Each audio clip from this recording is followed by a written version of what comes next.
अब चलें, ये तो समझ आ गया। जिस तरह आपने कहा कि आप उसको एंडोर्स नहीं करती, ये तो एक बात है। अब लेकिन ज़ाहिर है आपको पता ही है कि इस वक्त पाकिस्तान में बिलखुसूस लड़कियां बहुत ज़्यादा इस वक्त इस कीटो डाइट ट्रेंड को फॉलो कर रही हैं।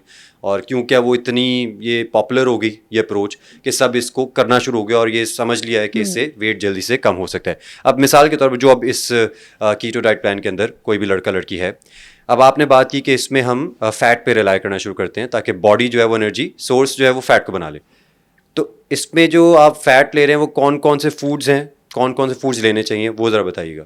अच्छा, अगर आप कीटो डाइट के ऊपर हैं तो आप हेल्दी फैट से एनर्जी जो है वो ले सकते हैं, हम्म, जिसमें देसी घी का इस्तेमाल किया जा सकता है, बटर का इस्तेमाल किया जा सकता है, लेकिन हम्म, मेरी नज़र में चूंकि ये सैचुरेटेड फैट हैं एक हद तक इस्तेमाल होने चाहिए। कीटो डाइट में ये ज़रा ज़्यादा इस्तेमाल होता है। इसी तरह चिया सीड्स का, बेसल सीड्स का इस्तेमाल किया जा सकता है। जो बादाम, अखरोट हैं वो भी हेल्दी फैट्स का बहुत अच्छा सोर्स है। कीटो डाइट में अगर आपको रोटी खानी है तो आप आमंड फ्लावर की रोटी खा सकते हैं, आप कोकोनट फ्लावर की रोटी खा सकते हैं, आप फ्लेक्स सीड्स यानी अलसी की रोटी जो है वो बनाकर खा सकते हैं। अगर हम एक जनरल या एक आम डाइट प्लान कीटो डाइट का डिस्कस करें तो इसमें एग्स, क्योंकि प्रोटीन एंड फैट ही तो आप ले सकते हैं इसमें ज़्यादा, तो आप नाश्ते में एग्स जो हैं वो देसी घी के अंदर बना के ले सकते हैं। फुल फैट चीज़ का इस्तेमाल कर सकते हैं। साथ अगर आपको कॉन्स्टिपेशन का मसला आता है तो आप साथ एवाकाडो या बेरीज़ का इस्तेमाल कर सकते हैं। इसमें फ्रूट्स बहुत लिमिटेड हैं, सिर्फ बेरीज़ इस्तेमाल किया जा सकता है। एवाकाडो बेरीज़ पाकिस्तान में सीजनल अवेलेबल होती हैं, एंड एवाकाडो मिल जाता है पूरा साल, लेकिन थोड़ा एक्सपेंसिव होता जी। है, तो वो आप इस्तेमाल कर सकते हैं। नाश्ते का सेकंड ऑप्शन, अगर ये नाश्ता आप नहीं कर पाते तो आप कबाब बना के अच्छे से देसी घी में बनाकर या ऑलिव ऑयल में बना के या बटर में बनाकर कबाब ले सकते हैं साथ। अच्छा, अब चूंकि दुनिया भी बदल रही है तो कीटो ब्रेड आसानी से अवेलेबल है। पहले तो ये होता था जब कीटो डाइट नई नई आई थी तो कितने लोगों को तो रेसिपीज ही समझने में इतना हाँ जी। टाइम लग जाता था। अब आप किसी भी अच्छी बेकरी पे जाते हो, कीटो ब्रेड का एक स्लाइस लिया, साथ आपने 2 कबाब अच्छे से अच्छा। फ्राई किए और वो आपने ले लिए। फिर अगर हम मिड मॉर्निंग स्नैक की बात करें तो उसमें आप चीज़ ले सकते हैं, आप कोकोनट ले सकते हैं, आप नट्स इस्तेमाल कर सकते हैं, आप चिया सीड्स को पानी में सोक करके रख दें, बेरीज के साथ ब्लेंड करके वो ले लिया, या आप आमंड मिल्क या कोकोनट मिल्क का इस्तेमाल कर सकते हैं। सही। अगर हम लंच की बात करें तो आपने हरे पत्ते जो होते हैं जैसे स्पिनच हो गई या केल हो गया, आप इनको स्टीम करके ले लें। और ये इसलिए ज़रूरी है कि कीटो के बहुत सारे साइड इफ़ेक्ट्स में से एक साइड इफ़ेक्ट ये होता है कि कॉन्स्टिपेशन का मसला जो है वो अच्छा। आने लग जाता है, अच्छा। बिकॉज इसमें फ़ाइबर बहुत कम है। फ़ाइबर जो है वो फ्रूट्स के अंदर होता है, वेजिटेबल्स के अंदर। फ्रूट्स तो इसमें वैसे ही सारे मना हो जाते हैं, दालें इसके अंदर मना मना हो है। जाते हैं। हाँ, अच्छा। फ्रूट्स सवाए एवोकाडो और बेरीज़ के बाकी सारे मना हो जाते हैं। फ्रूट्स भी मना है, वेजिटेबल्स भी मोरलेस ऑलमोस्ट सारी, हरे पत्ते अलाउड हैं, उसके अलावा सारी वेजिटेबल्स ऑलमोस्ट मना ही होती हैं। इसके अंदर दालें सारी मना होती हैं, दूध या दही मना होता है। तो फिर आपने जो ग्रीन लीफी वेजिटेबल्स हैं वो बल्क में लेनी है ताकि कॉन्स्टिपेशन का मसला आपको इसमें ना आए। और उसके साथ आप मलाई बोटी खा सकते हैं, आप फ्राइड चिकन खा सकते हैं, यानी सही खूब तला हुआ जो चिकन होता है या इवन मटन और बीफ होता है, आप उसका इस्तेमाल भी कर सकते हैं। अगर आपको रोटी या चावल की क्रेविंग होती है तो आप कॉलीफ्लावर राइस यानी बंद गोभी के बने हुए चावलों का इस्तेमाल कर सकते हैं। या अगर रोटी की क्रेविंग है तो आप आमंड या कोकोनट फ्लावर की रोटी या अलसी की रोटी जो है वो बनाकर इसमें इस्तेमाल कर सकते हैं। अच्छा। शाम की अगर हम स्नैक की बात करें तो वही हमारे पास ऑप्शंस आ जाते हैं कि आप आमंड मिल्क ले लें या कोकोनट मिल्क ले लें, chia seeds, basil seeds, nuts, या कोई एवाकाडो या बेरीज़ का स्लश बना के, या वैसे एवाकाडो या बेरीज़ खूब सारा खा सकते हैं। अगर हम डिनर की बात करें तो मोर लेस वो आपके लंच की तरह होगा, यानी आपने उसमें मीट, चाहे वो फ़िश है, चाहे वो चिकन है, चाहे वो मटन है, बीफ है, प्रॉन्स हैं, आपने मीट उसको मक्खन में बना के या देसी घी में, ऑयल में बना लेना है और अच्छा 2 टेबल स्पून तक डालना है एटलीस्ट। और उसके साथ आप वेजिटेबल्स जैसे आप भिंडी पालक गोश्त जो है वो बनाकर इस्तेमाल कर सकते हैं। यानी green leafy vegetables with combination of meat भी लिया जा सकता है, या अगर आप वेजिटेबल्स अलहदा से स्टीम करके लेना चाहें एंड कॉम्बिनेशन ऑफ मीट के साथ ना लेना चाहें, जस्ट मीट का फिले अलहदा लेना चाहें, तो वो आप ये भी कर सकते हैं। और इसमें पीनट बटर ये यूज़ किया जा सकता है बिल्कुल, इन जैसे ब्रेकफास्ट? अच्छा। हाँ, जैसे हम नट्स की बात कर रहे हैं कि नट्स तो इसमें अलाउड होते हैं। वैसे मुझे भी रिसेंटली पता चला है कि पीनट्स बेसिकली लेग्यूम्स की कैटेगरी में आते हैं। मैं भी इनको नट्स ही समझती थी। अच्छा। हम सब सीख ही रहे होते हैं। जी, ज़ाहिर है, तो ज़ाहिर है। मैंने भी रिसेंटली इसको सीखा है कि बेसिकली दालों की कैटेगरी में आते हैं, ये नट्स की अच्छा। कैटेगरी में नहीं आते। जब हम कीटो की बात करें, इस्तेमाल हो सकता है 1 टेबल स्पून ही हम इस्तेमाल करते हैं, हम कौन सा कोई बहुत ज़्यादा।